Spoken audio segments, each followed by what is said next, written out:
High school girls are shifting away from marriage and happily ever after, expert says. One possible reason for this is probably because they don't see the happily ever after in their own parents or in their own lives anywhere. Another reason is I'm sure they must all see the guys checking out. So maybe they're doing the smart thing and realizing their odds aren't too good.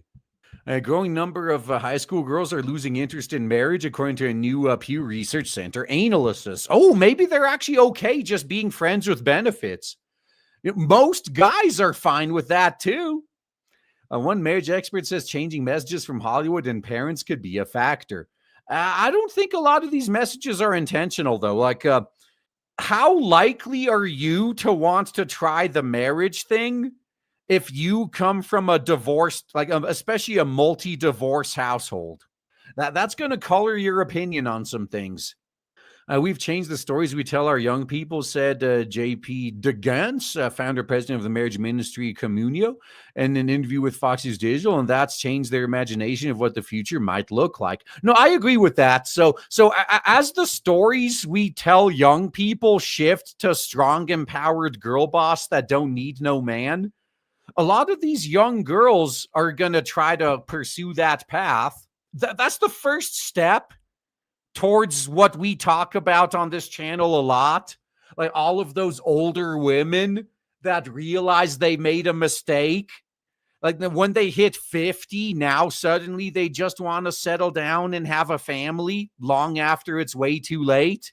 That is the path they're putting these girls towards right there. The Pew analysis, based on current -2 data from the University of Michigan, found that just 61% of 12th grade girls want to marry someday, down from 83% in, 93. Among boys, the number held steady at 74%, now higher than the girls for the first time. Oh my God. I think some of them might just be saying it because they expect that's the answer they want to hear. I'm not entirely too sure how many of them are honest about that. I've seen a lot of boss waymans bitching about men over the past week, shaming tactics, the lot. It's not going to work, though. I mean, guys are just checked out. Like these days, we just laugh when we see it.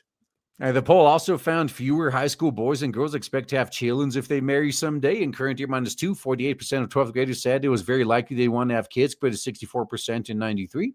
DeGan said changing entertainment trends might have influenced how young people view marriage. I think it's part of it, but again, observing the people you know in real life, I think, is a bigger influence. Like if you see everyone around you who's married, like or that they've been multiple divorced and they're miserable, if you see the people that have kids struggling while those who choose not to have kids have plenty of money for pulling Hogans, yeah, that's going to color your view. The most common storyteller for young people historically has been Disney. Well, that's changed. Now it's anime and manga. Happy endings where the lead character gets the girl or the guy were once a staple of Disney's classic films.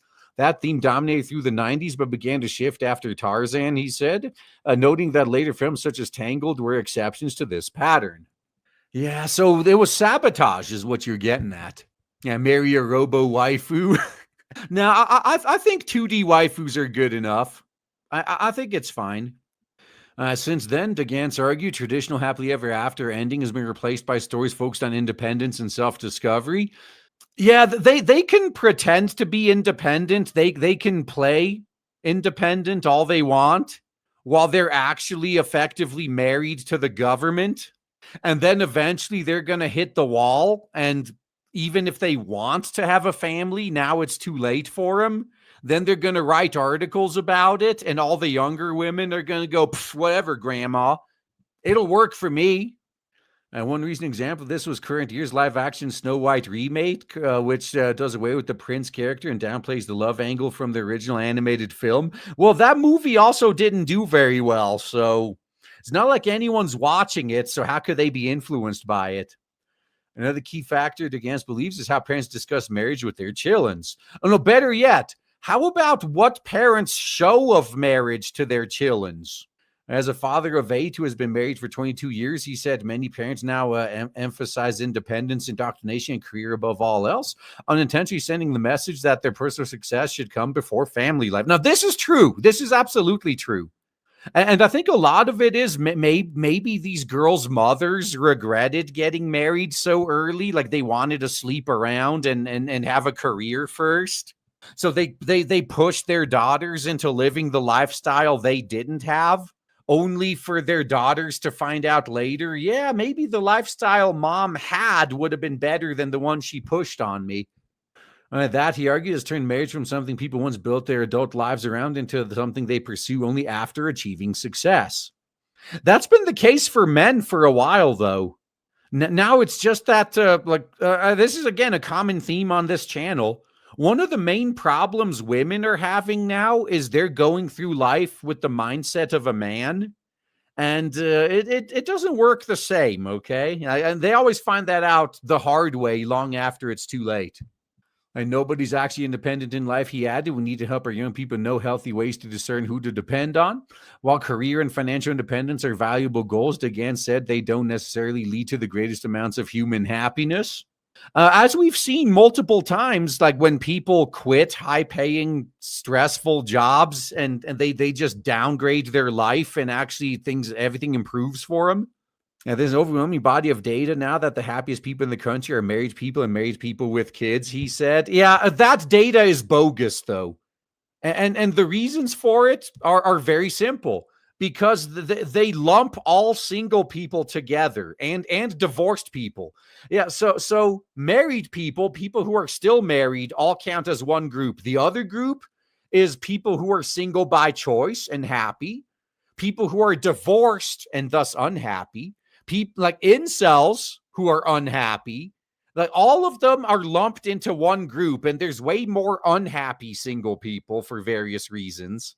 If they actually separated out the people who are single by choice, the stats would be way different. At Communio, DeGans and his team work with churches in 32 states, having them run marriage and family outreach campaigns.